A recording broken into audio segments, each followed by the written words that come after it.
ମୁଁ ଆଜି ଭେଣ୍ଡିରେ ଗୋଟେ ନୂଆ ପ୍ରକାର ରେସିପି ବନେଇକି ଦେଖେଇବି। ମୁଁ ଆଜି ଆପଣମାନଙ୍କୁ ଭେଣ୍ଡି ଚପ୍ ବନେଇକି ଦେଖେଇବି।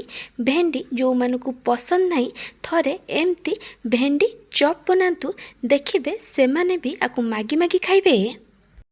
ଆପଣଙ୍କୁ ପଖାଳ ଭାତ କି ଗରମ ଭାତ ସହିତ ଖାଇପାରିବେ, ନହେଲେ ଏମିତି ସ୍ନାକ୍ସ ହିସାବରେ ଖାଇପାରିବେ। ନମସ୍କାର, ଟ୍ୱିଙ୍କଲ୍ କିଚେନ୍କୁ ଆପଣମାନଙ୍କୁ ସ୍ୱାଗତ। भेंडी चॉप पाई मैं किसी भेंडी नहीं भेंडीर क्वांटिटी आपणक हिसाब रे कम बेसी करि परिबे।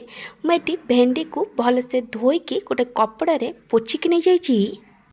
एबे आमे भेंडी को काटिबा। प्रथमे आमे भेंडीर ऊपर पट मुंड को काटिकी बाहर करदबा। तापरे भेंडी रे एमती गोटे कट मार्क लगेबे, जेमती भेंडीर गोटे पट साइड जॉइंट रहिबो।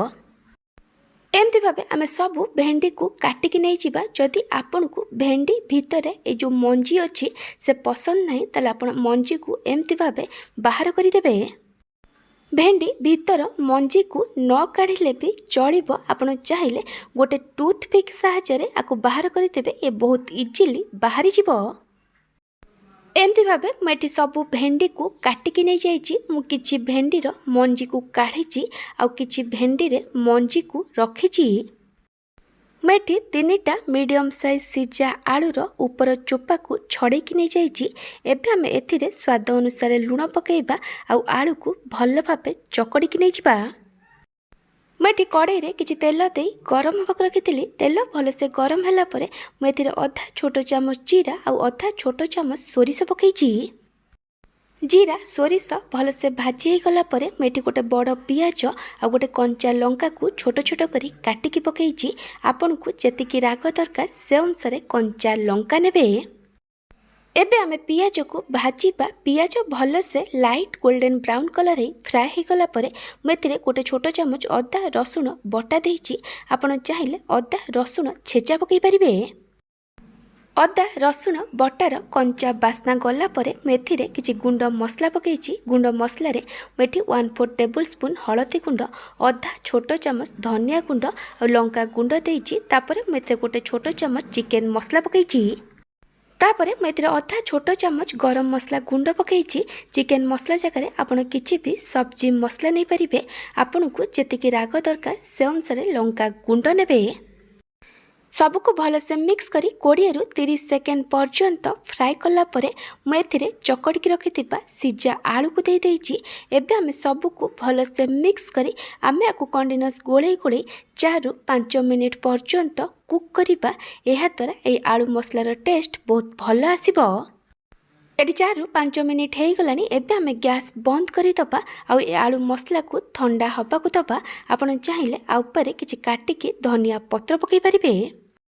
एबे आमे जो भेंडी को काटिकी रखिथिले ता देहरे स्वाद अनुसार लुण पकईबा आ सबको भलसे मिक्स करी दबा। मैं गोटे बड़ बाउल गोटे कप बेसन नहीं, ता सहित मैं 2 छोट चामच चाउल गुंड पकाउछि। एहा द्वारा ए चॉप क्रिस्पी बनिबो। एबे आमे सबको भलसे मिक्स करी दबा। चाउल गुंड एठी ऑप्शनल अछि। तापरे मैं स्वाद अनुसार लुण, लंका गुंड आ 1/4 टेबल स्पून हळदी गुंड देइछि। हळदी गुंड एठी ऑप्शनल अछि। कलर पई मैं हळदी गुंड पकईछि। एबे आमे एथिरे अल्प अल्प पानी दे सबको भलसे मिक्स करी दबा, जेमती एथिरे किछि भी लम्स रहिबनी। बैटर को एमती टिके बहलिया रखिबे। तापरे आमे बैटर को गोटे डायरेक्शन ने 5 रु 6 मिनिट पर्यंत फेंटिबा। एटी 5 रु 6 मिनिट हो जाइछि। बैटर एठी रेडी हो जाइछि। आमे जो आलूर मसला बनैथिले सेठी बढ़िया से ठंडा हो गलानी। एबे आमे आलूर मसला को भेंडी भितर दबा। आलूर मसलार क्वांटिटी आपन हिसाब रे कम बेसी करि परिबे, किंतु टिके अधिक परिमाण रे आलूर मसला देले ए भेंडी चॉप खाइबा पई बेसी भल लागिबो। एमती भावे आमे सबू भेंडी भितर आलूर मसला को दे दबा। मु आपन को गोटे छोट रिक्वेस्ट करुच्ची, जदि आपन को ए रेसिपी भल लागिबो ताला को लाइक करिवे, आपन को सांग मानक सहित शेयर करिवे। जदि एपर्यंत मो चैनल को सब्सक्राइब करि नाहंती ताले सब्सक्राइब करबा को जमार भूलिबेनी। पाखर था बेल आइकन ने ऑल नोटिफिकेशन ने क्लिक करिवे। एहा द्वारा मो जो वीडियो आसीबो आपन प्रथमे देखि परिबे। जदि फेसबुक देखुचंती ताले फॉलो करबा को जमार भूलिबेनी। मुझे सब भेंडी भितर आलूर मसला को दे देइछि। मुझे कड़ाई रे किछि तेल दे गरम होबाक रखी। तेल भलसे गरम हो गला परे आमे गोटे गोटे भेंडी नबा आ ताकू बैटर रे भलसे कोट करदबा। तापरे आमे ई भेंडी को गरम तेल रे देदबा।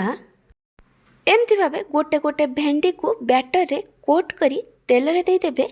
आपण को कड़ाई रे जेतिकिटा भेंडी जगह हबो सेतिकिटा भेंडी देबे।